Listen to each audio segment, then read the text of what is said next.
So this weekend, Squad tested their infantry gameplay overhaul, where they reworked their gunplay mechanics in order to return to their original Project Reality inspired vision. And today, we're going to talk about my impressions of that playtest. Now, for the sake of transparency, I do want to note a couple of things.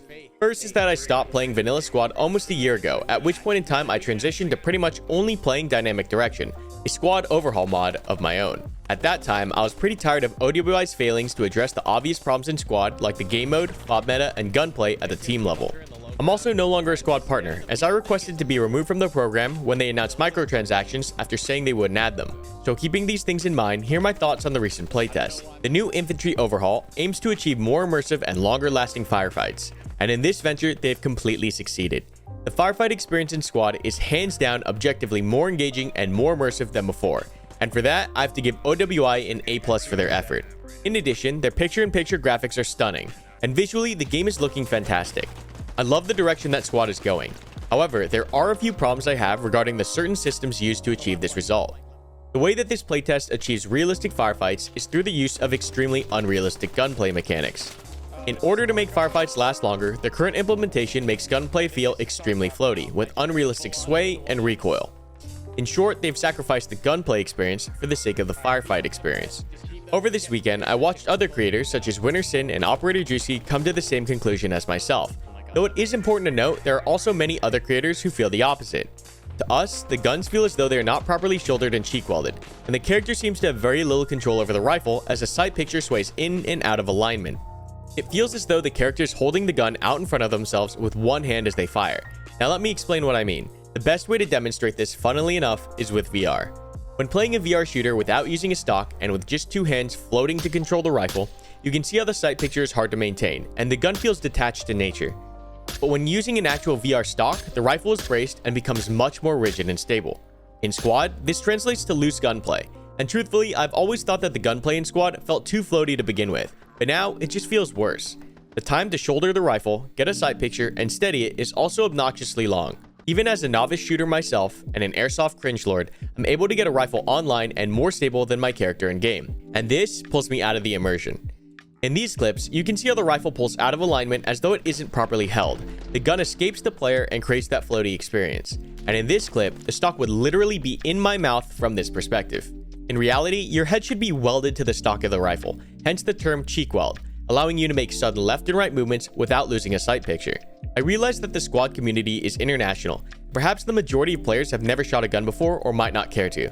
But as someone who has, this update somewhat feels like one step forward, two steps back. Squad hails itself as a realistic tactical shooter, but with unrealistic gunplay mechanics such as these, it feels immersion breaking. I truly do believe there must be a way to achieve these results without sacrificing the gunplay experience. I think another thing that kind of puts me into that mindset as well is the addition of the stability icons at the bottom of your screen.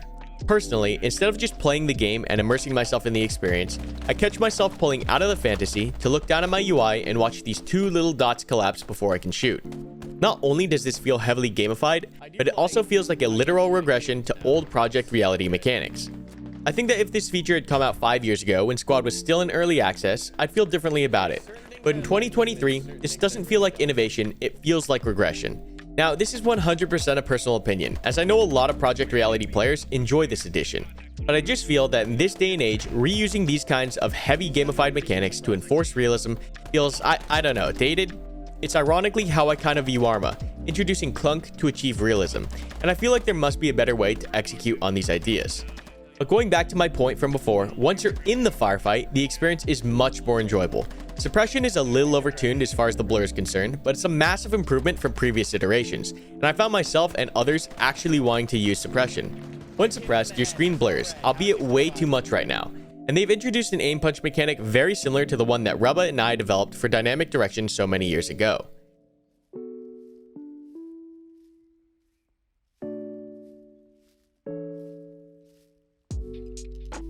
I'm perhaps a little strong in this playtest as well, because it also exacerbates some other long-lasting problems. Squad has always had an issue where vehicle crews ran rampant against infantry squads, and realistically so, but nerfing infantry movement, or the ability for AT riflemen to reasonably scope in to engage vehicles, effectively buffs vehicles even more. This is a really tough problem to tackle because they've already introduced vehicles to the game, and I can see the difficulty in trying to simultaneously balance both the infantry and vehicle experience. I almost feel as though OWI has created an environment where both vehicles and infantry are needed to be perfectly overhauled at the same time, lest there'll be a period where one will dominate the other. Overall, coming back to squad after a year has felt to me, the firefight experience in this test has hands down improved, but to the detriment of the gunplay experience. I'm not advocating for run and gun mechanics to return or even exist. I'm simply asking for a more elegant, modern solution to these problems. An intuitive, immersive, realistic implementation.